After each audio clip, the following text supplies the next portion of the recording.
guys, this is Grace and welcome to my channel and welcome to a share video. As I've told you in the beginning of the year, I am again participating in the 2025 Scrapbook Generation Facebook group Create Layout Challenge. That is that we are planning on creating 52 layouts in the year, and that means that one layout a week. And I have really enjoyed this last year, so I am still plugging along this year, and I'm going to share with you 9 layouts that I created. I'm filming this in the beginning of March, and so that's why I have 9.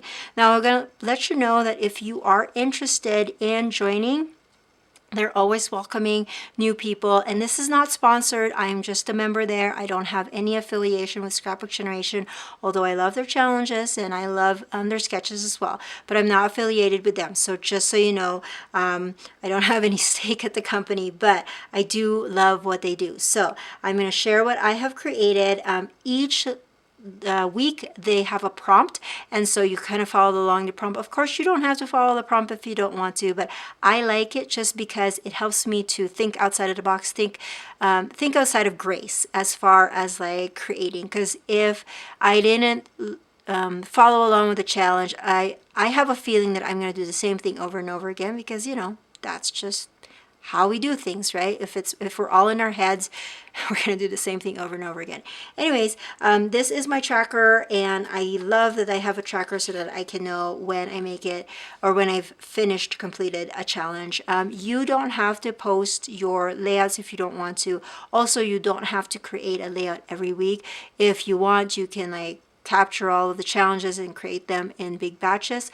I like to create them once a week because then this gives me an opportunity to actually create once a week. Like because I'm not teaching art anymore in the schools, I just feel like, you know, there's still that I need to create kind of feeling, and I'm only able to do that in on my scrapbook table. So I love that I'm able to have this kind of me time and create to fill my heart with joy. Okay, so I'm going to go through the layouts that I created. My first layout, the prompt was the oldest thing in your scrapbook space. Now, I'm not sure if this is the oldest thing, but it is one of the oldest thing. These papers that I used for this layout is from 2013. It's a Dear Lizzy brand, and so that makes it 12 years old. And I actually bought it a Tuesday morning, so it was already kind of like a past collection. I didn't buy it when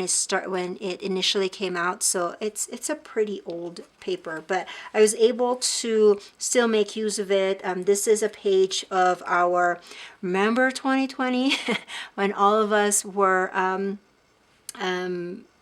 asked to stay home, and so this is the way that we did church at that time, and I just wanted to document that. And I did make a pocket because I wrote down like who did prayers, who shared a scripture and things like that, and so I wanted to put that over here, and so that is what I documented.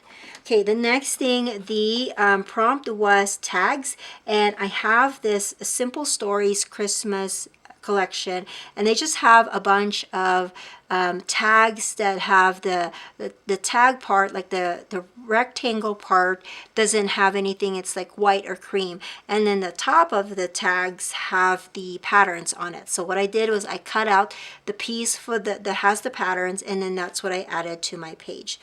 Okay, and then this one is my first double page layout. The theme or the challenge for this one was tools, and so I used 3 different kinds of tools here. I used a border punch, I used a letter stamp for my title, and then I used a banner punch to put in my journaling.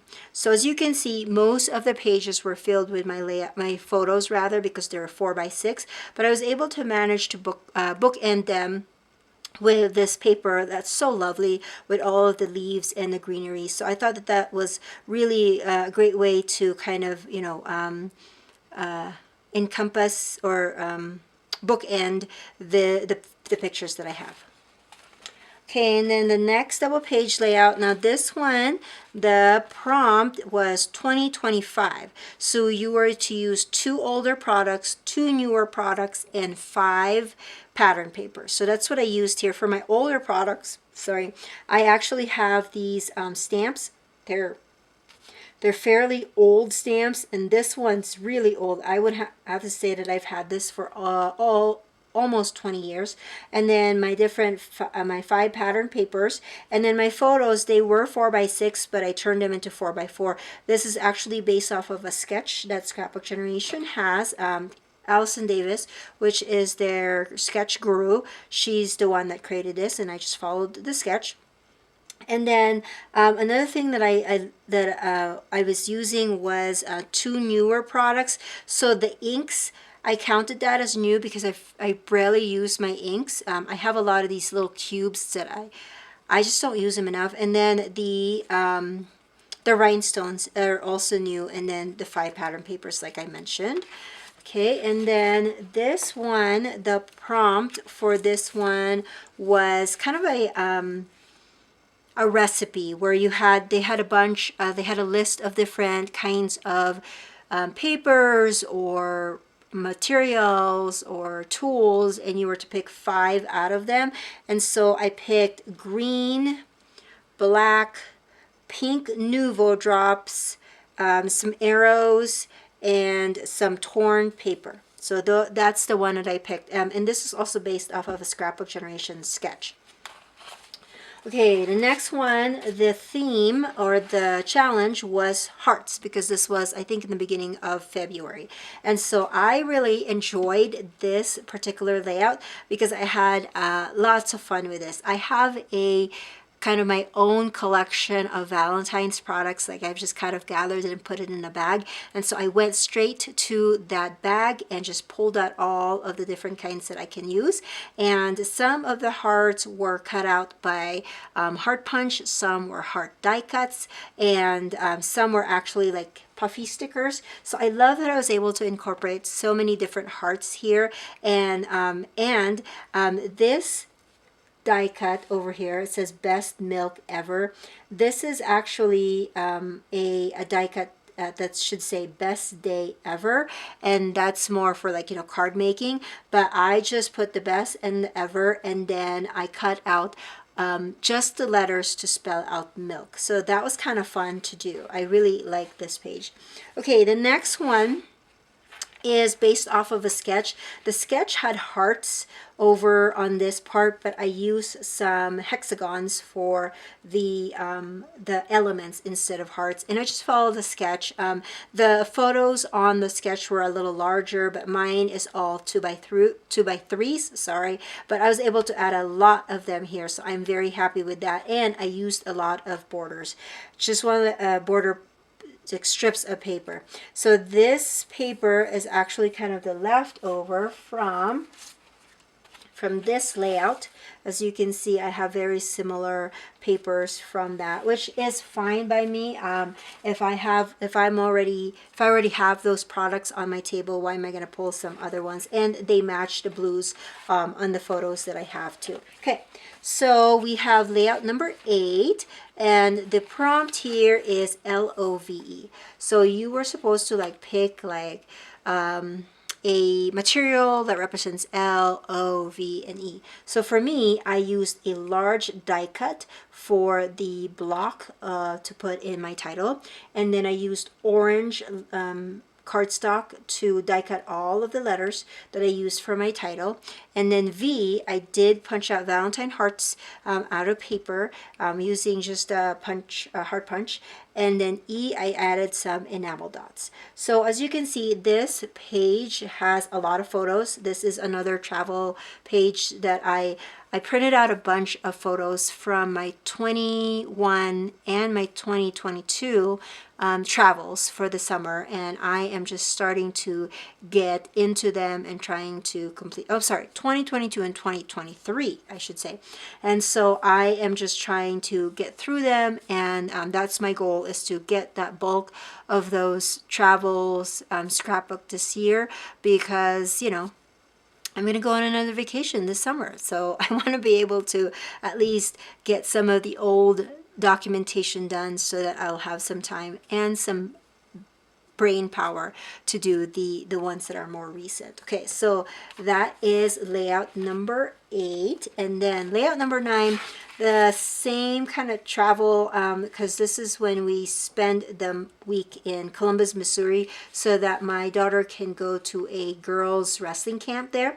And so we did a lot of things in Missouri while we were there. One of the things that we did was we drove to their downtown in Columbus, Missouri, and that's where the University of Missouri is at. And they had some really awesome old buildings that you can tell that they are architecturally very impressive.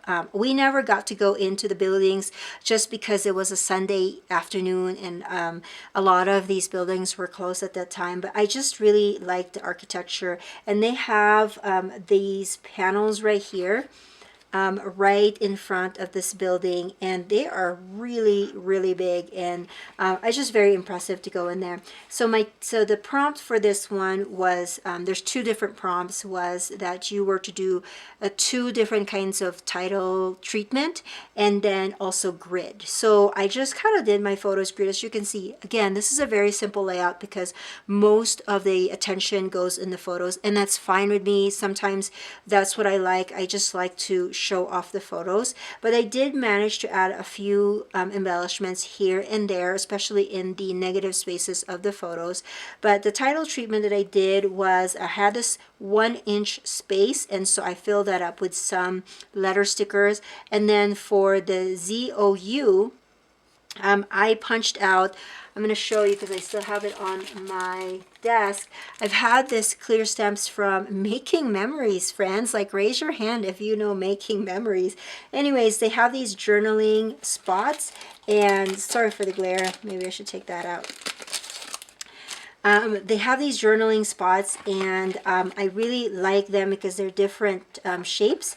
But as you can see, they got lines in there. So I kind of did some kind of masking to mask the lines for this particular one. And then I just stamped it. I would mask it, of course, take off the stamp, and then take off the mask, sorry, and then stamp it, and then do it again 2 more times. And then this title actually came from this banner right here. This is where their games are held, and it just says "Welcome to the Zoo," as ZOU for, I guess, short for Missouri. So I did that as my title, and these are really old creative memory stickers. So again, what's making me really happy about this challenge is because for a very long time when I was in the industry as a design team member, and also working to get my pages and my projects published in the magazines, I was very focused on new products, new products, new products. We got to show off the new products, right? But this time around, because I'm doing my own thing, I don't have any company to like report to, I am using my stash, and it just makes me so happy. I know I'm weird. I'm sorry, I am weird, but it's just that idea of like, I've held on to this, like, actually using the things that I've held on to just makes me really makes me feel fulfilled. Like, that's why I kept that, because for this particular purpose. Not that I should hold on to so many things, because like what Marie Kondo says, right? Don't let the store, store that for you. You don't need to store that, and things like that kind of idea. I get that, but still, having those pockets of moments where I'm like, oh yeah, I have that, I can use it in this layout, it just makes me so happy. Anyways, I'm off my soapbox with that, and these are all the layouts that I created. If you like these kinds of videos, please let me know in the description, in the comment section below, and I'll try to make more of these videos. And if let me know which layout did you like best, and if you are inspired, make sure to check out the Create Facebook group in order for you to join into the challenge. And if you have any questions, let me know in the comment section below, and I'll see you guys in the next video. Bye now.